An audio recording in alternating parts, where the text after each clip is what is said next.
Hey there, Dorlins. How y'all doing today? So, oh my gosh, we have a story time and it's gonna be wild. But first, I wanna do a little gas station haul. So I got this motherfucking Red Bull.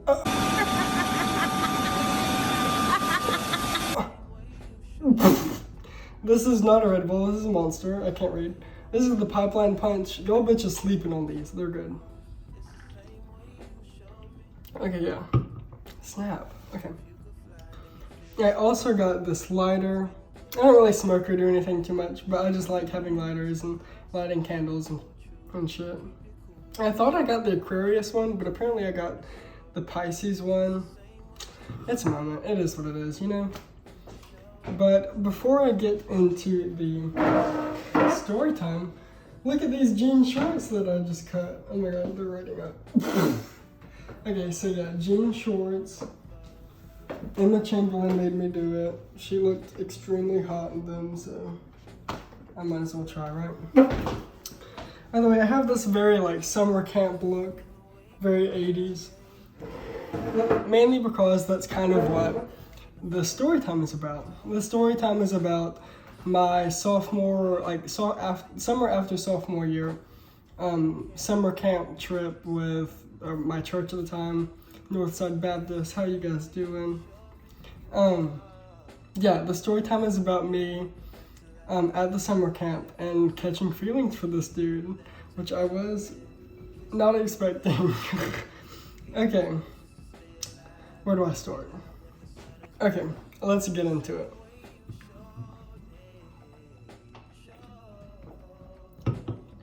Okay, baby, let's get into shit now. Alright, so first things first.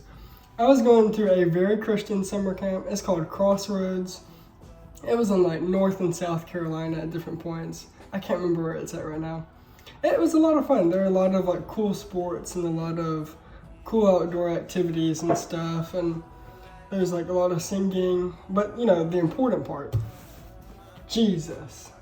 Yes, Jesus is the important part of this whole camp. So yeah, it's this fun little, you know, religious loophole, like trying to get kids excited about Jesus type shit. It was a lot of fun though.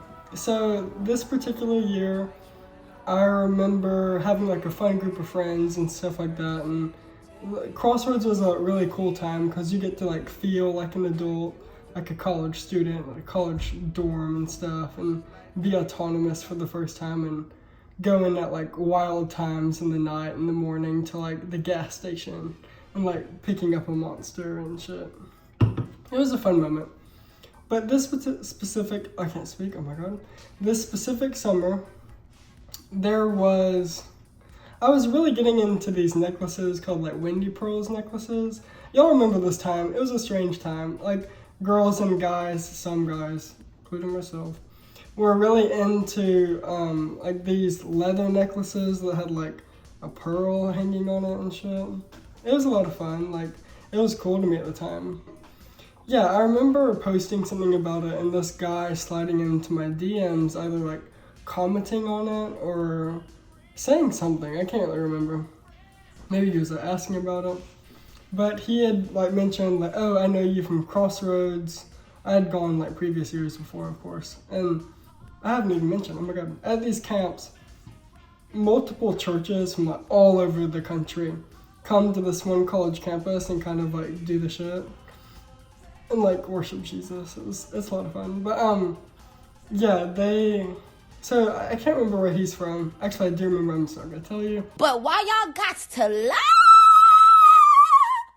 Either way, the South. Remember the South. Almost all these churches are from the South though. Either way, he had been messaging me like, oh my god, we should like hang out and see each other, like play some sports or whatever at like Crossroads. And so Crossroads came, that's the whole purpose of me telling this. Either way, I remember, I think we saw each other a few times, like kind of like in peripheral, like at the end of the night on every day at Crossroads, you have to go to this like huge like group meeting. It's like in this like arena type thing, and a couple guys like speak. Normally one of the founders named Clayton King, he's a pretty cool dude. He was talking a lot about being honest with your sin. I remember that much that summer. And so so we'd seen each other at those, like, adjacently, and we didn't really say anything to each other. But there was this one particular time where we had messaged that we would, like, hang out with or see each other and meet each other at, like, one of the big dining halls. And you normally go get food before these times and stuff like that, and you dress up and you kind of stunt and you show out. It's like, I don't know, it's a weird churchy, culty thing. It is what it is. Either way, I remember, like, kind of being antsy and nervous and not really knowing why.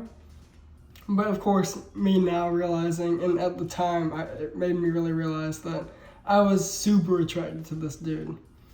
Now this dude, let me tell you, he's from the South, like I told you, bitch from the South. I'm a real ass, rich ass bitch from the South. Yeah, bitch. Feel me?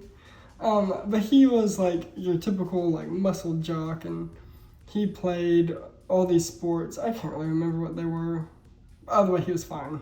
Let me tell you. And I remember like sort of thinking about it when we were texting, but I didn't really think about anything too deep into it about how I feel about him, let alone how he feels about me. And so, but either way, jumpstart into us meeting. It was this like time of like food. I remember like having food in my hand that I'd like picked up from the dining hall and shit, and I remember like seeing him and I was like, oh my god, this is the moment, I guess you gotta go.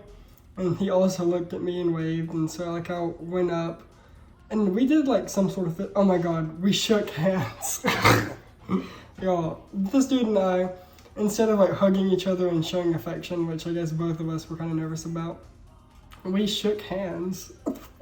I remember I had like drink or like some sort of plate of food in my hand, and I like reached out and shook hands with this dude, and the shit was hilarious. But in the moment, I remember like feeling the sweat and the heat in his hand, and like the heat and the feeling just like flooded me, and I was like, oh shit, I feel a type of way about this dude.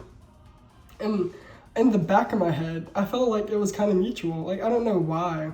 They had this weird instinctual push that he also felt the same heat about me. But, I mean, of course, I couldn't validate that or know in any sort of way or confirm it.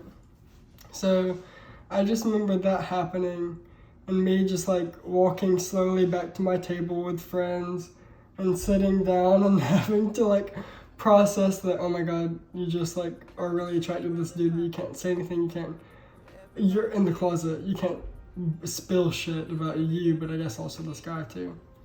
So that was a weird moment. It was like really hot for some reason, but I just remember like sort of being really focused on him throughout the week in my head, and the message of that week was also about like being honest about yourself and like integrity, but also integrity like with your sin, which is like, that's a religious thing we ain't gonna get into. It's problematic, first and foremost. Clayton King, if you're seeing this, it's problematic. Either way, for some reason it helped me a lot come to terms with my sexuality. And being a queer bi person, this was the moment where I was like, oh my god, someone needs to be accountable for me, or I need to tell someone and get this off my chest. So with all that experience happening and me being really attracted to this dude, and me like having this really weird like one small physical connection, and being like really critical about it, reflective, I had to tell my best girlfriend at the time, homegirl Emma Rose, I love you bitch. Either way, Emma Rose is great. She handled it really well. She accepted me. It was all that I really needed in the moment. She's the only person who knew at that moment in time that I was queer. And it was an extremely big moment for me. One, for coming out and having the balls to come out. And I remember like I text her and like this huge group of guys who were like going crazy and drinking like Monsters and Red Bulls and just like being beasts, while like wildebeests. They're being fucking crazy, as everyone did at Crossroads. And I was like fighting back tears, texting MROs like in this group, and I had to like keep my cool and keep my composure as to like not freak out and shit. And it was a wild time. And I remember after everything was done, I remember seeing him one last time before he left. Not really saying anything to him, just like, you know, seeing him like across the room or across something. And like everything just started coming back to me, and it happened so many times that week. Just seeing him adjacently and kind of like going through all those feelings, and it was strange, but at the same time it was really cool. So I leave Crossroads. Oh, now we gotta go? I'm on the bus, headphones in, listening to very sad music. I remember I loved Flume, like electronic EDM artist at the time. He's so dope. Either way, I just remember listening to a sad song of his, holding back tears on the bus, like going home. And so that happened. And then a few years later, like this, I didn't find this out till the beginning of quarantine last year. But this guy had like added me, or he had had me on Snap. He had had me on Instagram, but added me on Snap, and I didn't really think too much of it. Because a couple of his other friends, I think from that church, or I don't know, someone from the area had also added me on Snap. I didn't think too much of it. And then he would like slide up on my stories and say some kind of sus shit. Can you guys please stop calling me? Look, I can't get back to my settings.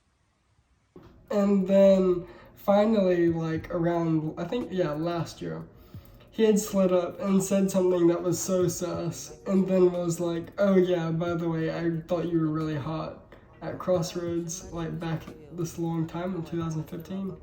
And honey, I dropped my shit. I was shook. I didn't know what to think. I did not know what to feel. The shit was wild. And so I was like, yeah. This like high school jock wanted me and I didn't fucking know? Bitch, hold up. I was a little pissed. I was like a little upset, like, oh my god, I could have like furthered this relationship or furthered this connection, but all this shit held us back. And I mean, obviously I'm glad I didn't do anything with him at Crossroads. Like, that would have been really weird, and I didn't want to go through that with like my church family and shit. It was not worth it, of course.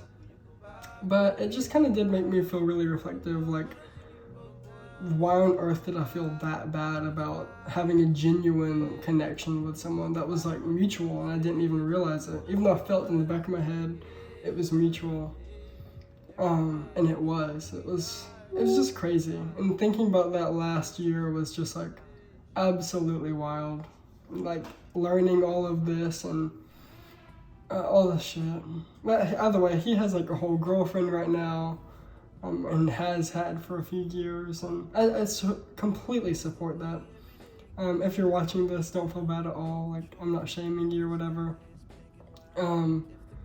But I am out, and I don't really think he is, and that's really not a detriment. I mean, you can totally have, as like a queer guy, relationships with women, and it'd be totally valid, and no problem with it whatsoever. So obviously no shame, shit like that. But it's wild to think about for sure. And I don't know, there's probably a lot more people like that at the Crossroads camp. Actually, no, I know for sure there are. But, I mean, I didn't really think too much about it. And I don't know.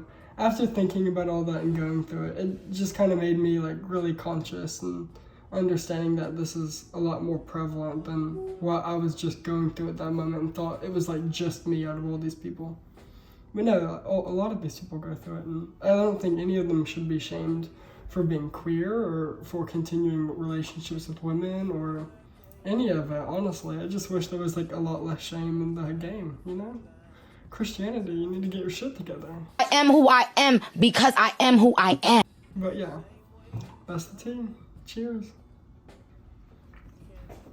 Alright, love you guys. I hope you babies have a good one. Never forget, y'all motherfucking bad bitches now. Don't forget that shit.